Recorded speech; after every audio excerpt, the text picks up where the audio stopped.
A quick warning before we begin. This episode will contain the names of people and places that are entirely fictional, which I'm sure to mispronounce often. I hope you'll find it in your heart to forgive me. Enjoy the show. Between the years when the oceans drank Atlantis and the rise of the sons of Arius, there was an age undreamed of, when shining kingdoms lay spread across the world. Hither came Conan, the Cimmerian, sword in hand. It is I, his chronicler, who knows well his saga. Now let me tell you of the days of high adventure.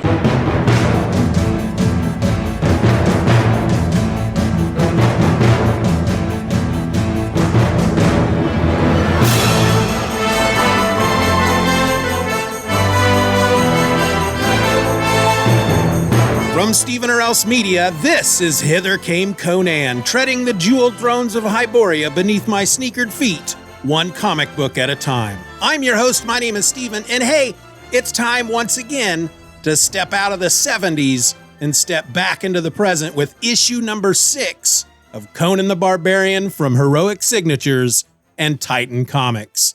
This issue hit the stands on Wednesday, January the 3rd, 2024, and the title of the story is Thrice Marked for Death, Part 2, The Cursed.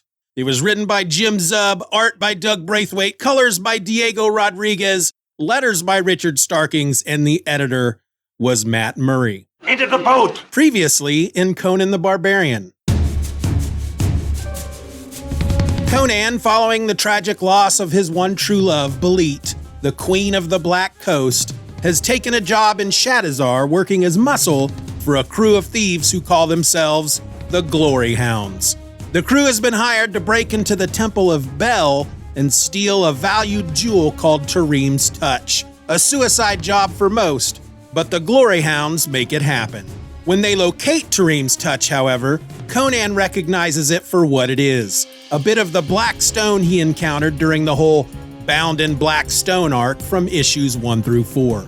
He tells his team not to touch the shard of black stone, knowing what it could lead to, but Conan is ignored. It's Tarim's Touch, dude. They gotta touch it because they gotta take it. That was the job. And so, Kamal takes hold of the black stone shard, removing it from the chest it was found in, as a trio of spectral horrors appear behind him.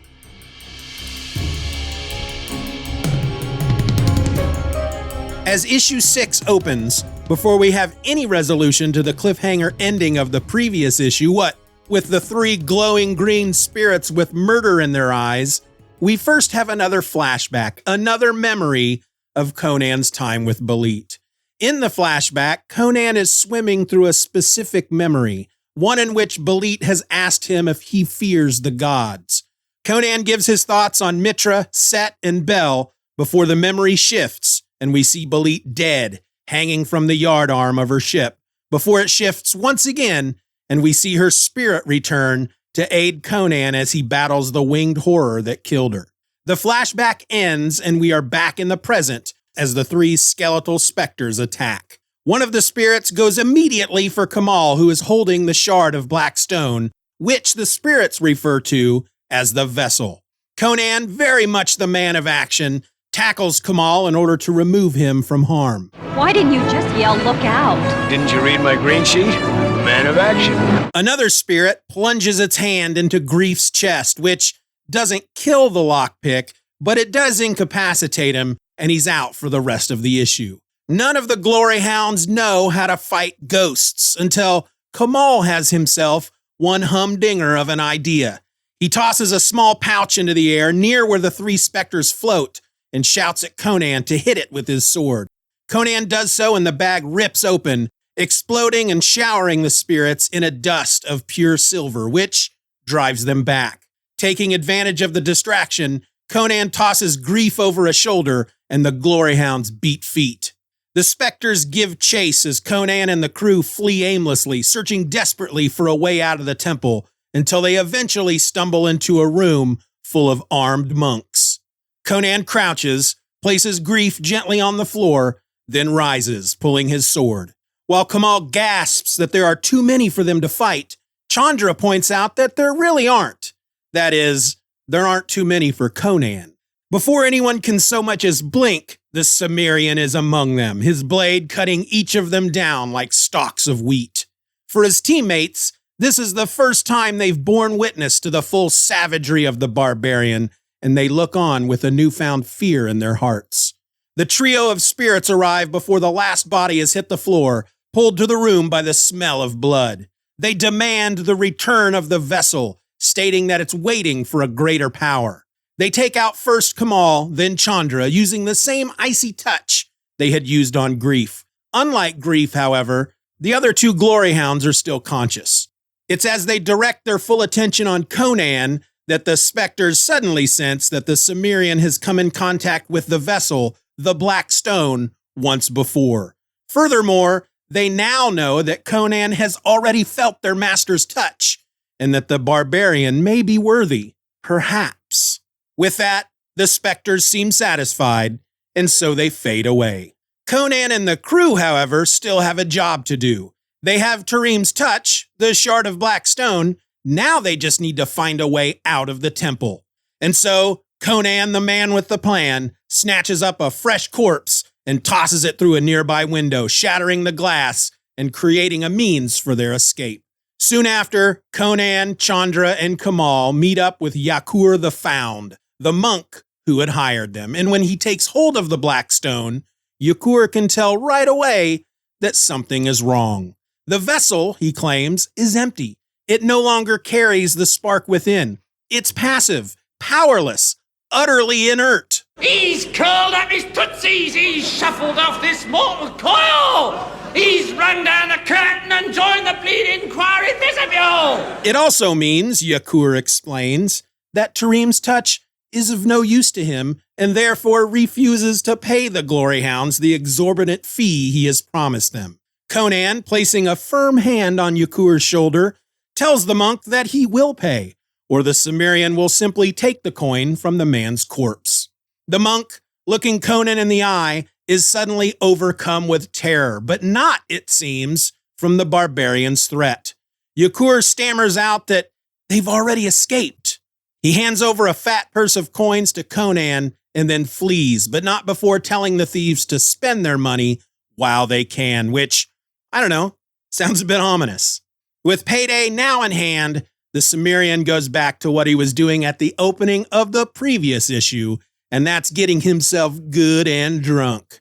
Chandra joins him, and it's not long before the two get a room and do the stuff that two adults do when they're together and naked. No way, gross. As the issue ends, and as Conan is snoozing away in post-coital bliss, Chandra suddenly goes all blank in the eyes, snatches up a wicked-looking curved dagger, and makes ready to murder the big barbarian.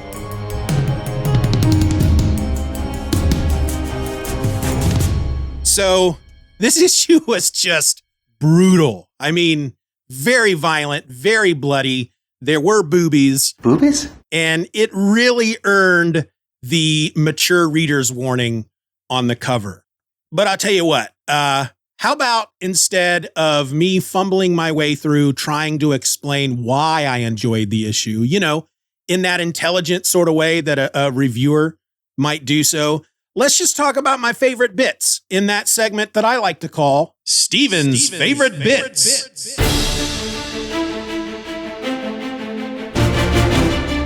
So we'll start, of course, with the cover. It's a Jay Lee cover, and it has Conan with Bêlit. It's a very simple cover, and yet quite beautiful at the same time.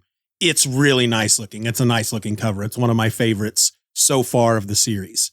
We also have covers by Patch Zerker, Dan Panosian, and Joey Spiato. And I don't know, I love all four of these covers, but the Joey Spiato cover just might be my favorite, as it's a play on those old golden books that I used to read as a kid, you know, like Scruffy the Tugboat and the Pokey Little Puppy. It's got baby Conan looking just all kinds of cute and adorable, like, you know, the kind of kid you would see on the cover of a picture book made for preschoolers. But this Conan, while his head is thrown back and he's laughing and he's cute and he's got these chubby, rosy cheeks, he's also holding a sword in one hand and a bloody double-bladed axe in the other, while he's sitting in a pool of blood that has skulls floating about in it like bath toys. It even has the gold spine on the cover, like the Golden Books did, which was why they were called Golden Books. But instead of there being bunnies and flowers and other cute little things along the spine, there are instead skulls and snakes and swords and axes. And I love it. I mean, I would really like to have that as a framed poster hanging on my wall. That I say that a lot, but that would be just front and center in my main room, because it touches on my childhood in so many different ways, but what with Conan and the Golden Books, and I love it so much. What about you? What's your favorite cover? Let me know on Twitter or Threads or Instagram or Blue Sky, or, just send me an email, stevenorelse@gmail.com. I like the bit where Conan takes on the room of armed men all by himself. While it's not my most favorite bit of the issue, we'll get to that in just a moment, it is probably number 2. And not just because it shows Conan at his most brutal, at his most savage, that Conan can take care of business when he wants to, but it's the fact that Kamal and Chandra, I don't know how long Conan has been working with the Glory Hounds at this point, but while they do know that he is more than capable, they've seen him kick a lot of ass in the, I guess at this point, short time that they've been together. They've never seen him like this before. They've never seen him at this level, just this beast, this monster, this machine that he's got this job to do. He has to kill all of these men in order for them to A, make it out of there alive, and B, fulfill the contract that they were hired to fulfill. And so he just gets down to business and he does it. And it really scares the two of them. That was a really good bit. Their reaction is something that I enjoyed more than the actual act itself. Now, my most favorite bit of this issue was Conan's ingenious way to get them out of the temple, which was just simply to pick up one of the men that he had cut down and killed and throw it through a window, breaking the glass so they could escape the temple. Now, when it comes to my favorite bits, those are really the only 2 that I wanted to point out, and not because the rest of the book isn't good. It's just there's not really a whole lot going on in this issue, and that's not a bad thing. I mean, this is the second issue of the arc. We've already gone through the heist as far as how they were going to get into the temple and how they were going to get Tarim's touch. And now that they have it, we get this bit where they have to escape, and Conan has to kill a lot of people to do it. And really, I'm a bit confused by a lot of this issue, and that's nobody's fault but my own. That's just kind of the way I am. I get confused easily when there's a lot of information that's being thrown at me. For example, I'm not sure what the ending signifies. I mean, we had these 3 specters that were trying to get the vessel back, the shard of black stone. And when they really kind of direct all of their attention, when they really start to notice Conan, they're just kind of like, oh, well, he has encountered the black stone before. And in fact, he has felt our master's touch. So he may be the one who's worthy. So we're just gonna go away and let them do their thing. So based on that information alone, I don't know, I'm still really confused because I don't quite understand exactly yet what the black stone does. In the first arc, of course, whoever touched it became, I guess, in thrall to the stone, maybe. I guess you could say that. We got that bit from the past when that entire village was in thrall of the black stone. We had the Picts, who these lizard men were turning into undead warriors, and they were in thrall of this black stone. And then Conan, we assume, kills whatever this entity is that is within the black stone. But then we find out, of course, at the very end that he didn't quite destroy it because sometime later, it was either an Asgardian man or a Vannerman finds this little shard left over from the site, and it, of course, enthralls him as well. And that's how we get to, I guess, where we're at now. So I don't know exactly who these three specters represent or what they represent or what it is about Conan. What's the point? What's the point of the Black Stone? What's going on here? Or is the Black Stone looking for someone such as Thulsa Doom? I think that's the guy that we saw in the first 4 issues, who was basically the head dude of this cult of snake men who are under the influence of the Black Stone. Or are they looking for somebody like that, somebody powerful enough that can use the power of the Black Stone to do whatever it is the entity within the Black Stone needs to do? I just don't know. I don't know. I'm just a little confused.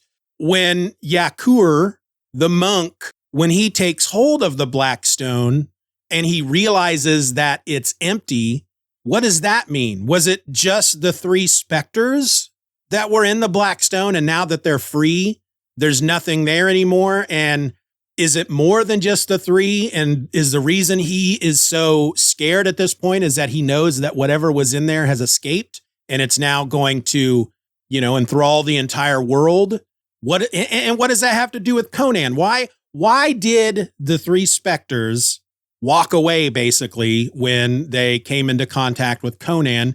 And yet, at the same time, what's up with Chandra, who I'm assuming is still under the thrall of the Black Stone? Why is she then going to kill Conan? Why didn't they just do that there in the temple?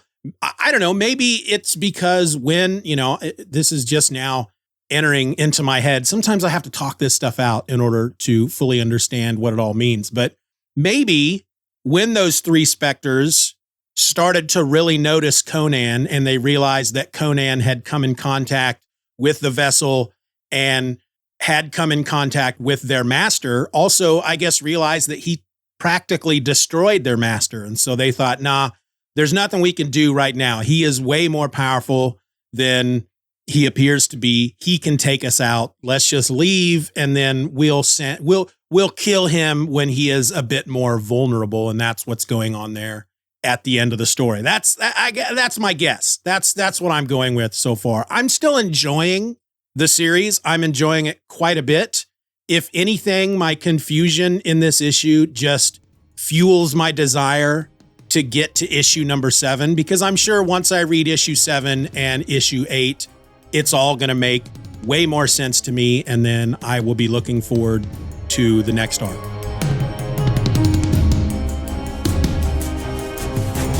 Hither Came Conan will return after these messages.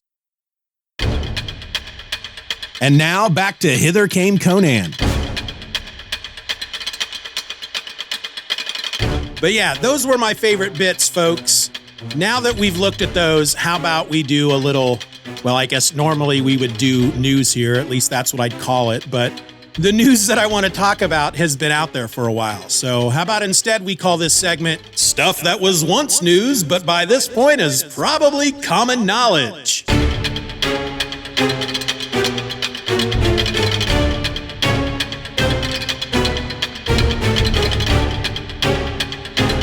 So there's some exciting things happening in the world of Conan. I talked a bit about this a couple of episodes back. I think it was when I talked about Marvel's Conan the Barbarian, issue number 21. But it seems that Jim Zub has this great big old Conan event planned for later this year, and it all begins on Free Comic Book Day. Now, this was all announced back in November, but I missed it. And, that's pretty typical for me.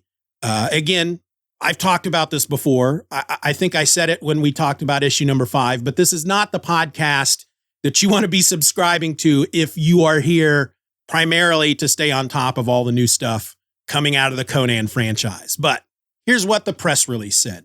Heroic Signatures and Titan Comics are pleased to announce that Conan the Barbarian will feature as part of Free Comic Book Day, May 4th, 2024.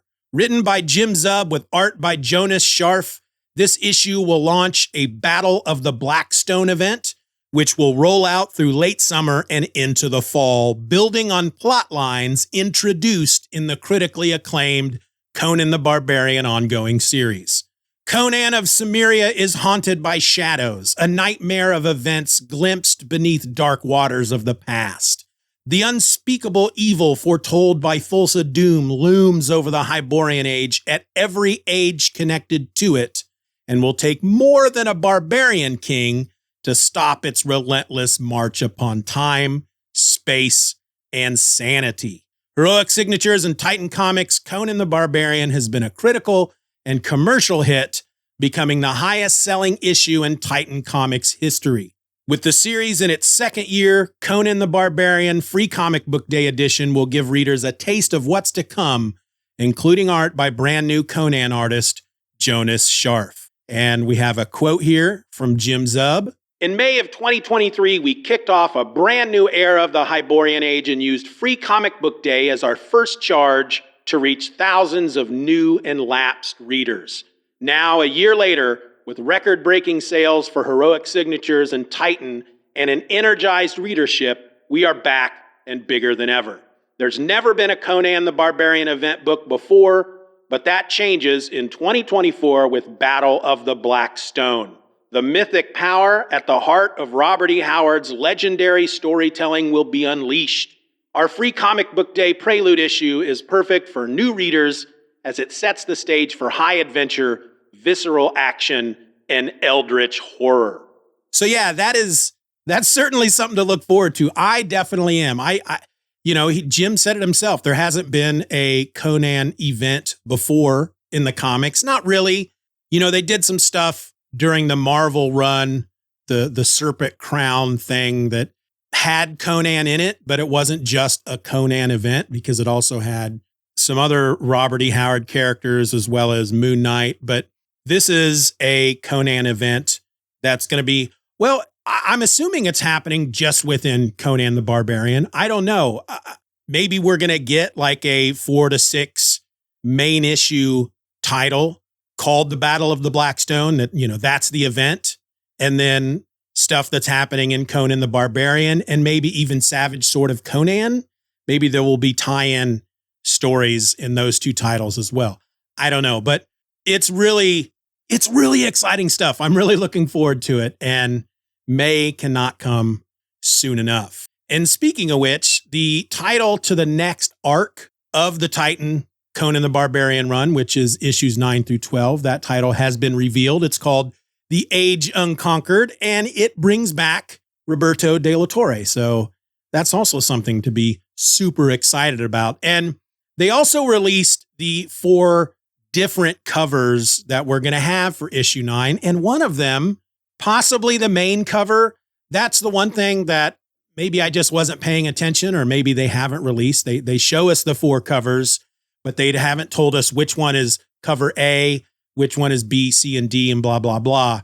But the first one that they have shown us is the Roberto de la Torre cover, and it features Conan standing before the character of Yag Kosha, who is in chains. And Yag Kosha is, of course, that elephant-headed alien from the Tower of the Elephant. And in fact, from what I can tell, looking at the cover, that's exactly what the cover is depicting, a scene straight from the Tower of the Elephant. And so the question that everybody has been asking, does that mean that issue number 9, the first issue of this new story arc, does that mean it's going to be an adaptation of Robert E. Howard's Tower of the Elephant?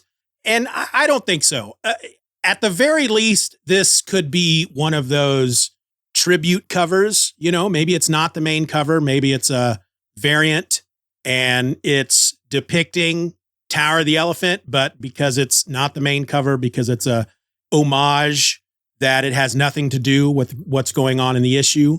Or, and this is where I'm kind of leaning, I think the cover does depict what we're going to see in that issue, and yet it's not an adaptation of the Tower of the Elephant. I'm going to give you my theory, but let's look at the facts first. 1, this third arc, The Age Unconquered, it's going to be leading into the big Conan event, And we know that the Black Stone is going to be involved, right? I mean, after all, the event is called Battle of the Black Stone. 2, back in the episode in which I talked about Marvel's Conan the Barbarian number 21, I told y'all about a short DM conversation through Twitter that I had with Mr. Zub, in which he told me that they would be, quote, using a lot of different Robert E. Howard stories to broaden our mythology, end quote. 3rd, think about what we've seen so far in just the first half of this current arc, Thrice Marked for Death. And that is, of course, flashbacks from the Queen of the Black Coast. But not just flashbacks. Each of the 2 issues have had at least one cover that had Bêlit from Queen of the Black Coast on that cover. And yet, we're not getting an adaptation of Queen of the Black Coast. So yeah, I don't think that this cover we are seeing here for issue number 9, I don't think it's either an homage cover, nor is it one that means we're going to get an adaptation of the Tower of the Elephant. I think, like Thrice Marked for Death, whatever the Age Unconquered is about will have something to do with the events of Tower of the Elephant, but will also involve the Black Stone. So we're going to see events from Tower of the Elephant. It'll just be told in flashback, kind of like we're getting with Queen of the Black Coast here in Thrice Marked for Death. In fact, I'll throw another theory out there at you. Could the Black Stone have come from the same planet as Yag-Kosha? Could it be an artifact that his people brought with them, however long ago it was that they came to our planet, thousands and thousands of years ago or whatever? But I don't know. It's something to think about. I am usually wrong about this stuff, but still, it's something to think about. Actually, before we go, it's funny, as I was getting ready to start editing this episode, I had just finished recording it, and I was getting ready to start editing, and Jim Zub sends out a new installment of his newsletter, the Zubby newsletter, number 43, The Unconquered Future, and he talks a bit about that cover to issue number 9, and he posted in this email an FAQ for questions that he's been getting since that cover released. And I'll just go through it here with you. The first question, wait a sec, is that Yag-Kosha? You'll have to read Conan number 9 to find out. Is this a new adaptation of Tower of the Elephant? No, this is a new story that builds on the canon Robert E. Howard stories and elements introduced in Conan 1 through 8. Will we see Doug Braithwaite and Diego Rodriguez return in the future? Yes, I'm thrilled to confirm that Doug and Diego are working on Conan number 13 through 16, our 4th story arc. What is best in life? Working on this series with this killer creative team. So, yeah, sorry about those voices there, but at least one part of my theory we know now to be correct, and that this is not an adaptation of the Tower of the Elephant. And now we know that Doug and Diego are coming back for Conan issues 13 through 16, the 4th story arc. So, hey, there's some fairly new news for you. Anyway, I guess I'll get back to editing. And, with that, folks, I believe we are done. Send me your thoughts, stevenorelse@gmail.com. And don't forget about the super secret Steeven Society. I'm hoping to have the next Hither Came Conan bonus episode out soon, which will be about the first issue of the Dark Horse Conan run from 2003. And it will be exclusive only to 2nd level members and above until I have all 6 episodes talking about those first 6 issues completed, or I am unable to release an episode on the main feed due to life and all that kind of junk, whichever comes first. So join now. 2nd level memberships are just $2 a month, and you will get more than just Hither Came Conan bonus episodes when you join. secretsociety.stevenorelse.com. That link will be in the show notes. Beyond that, I want you to join me right back here on the next episode of Hither Came Conan as we dive back into the Marvel Comics with Conan the Barbarian number 23 from November of 1972, The Shadow of the Vulture. And that's for reals this time. Until then, folks, keep your swords close by, never stop treading them jeweled thrones, and as always, be nice to each other. Bye.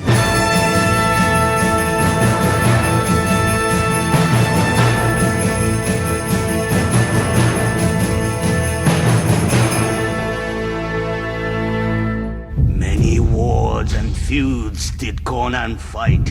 Honor and fear were heaped upon his name. In time, he became a king by his own hand. This story shall also be told.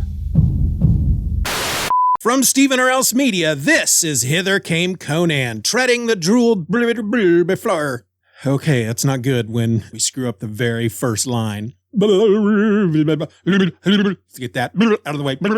From Steeven or Else Media, this is Hither Came Conan, treading the jeweled thrones of Hyborian beneath my sneakered fart. Beneath my sneakered butt, which stinks. That's mature, Steeven. Always talking about farts and butts. What's wrong with you? From Steeven or Else Media, this is... God.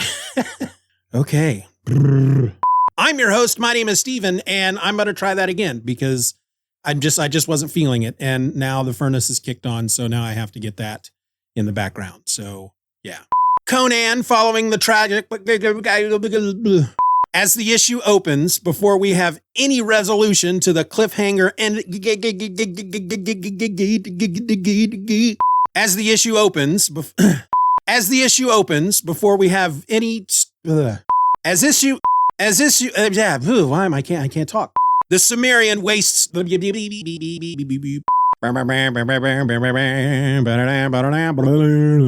The Sumerian wastes no time and is soon among them, his blade cutting each of them down like blades of grass. I'm going to change that because I don't like blade and blade. Blade, the vampire hunter. The Sumerian wastes no time and is soon among them. I just don't think I can move through life knowing that a guy named Steeven did this to me. Enough talk!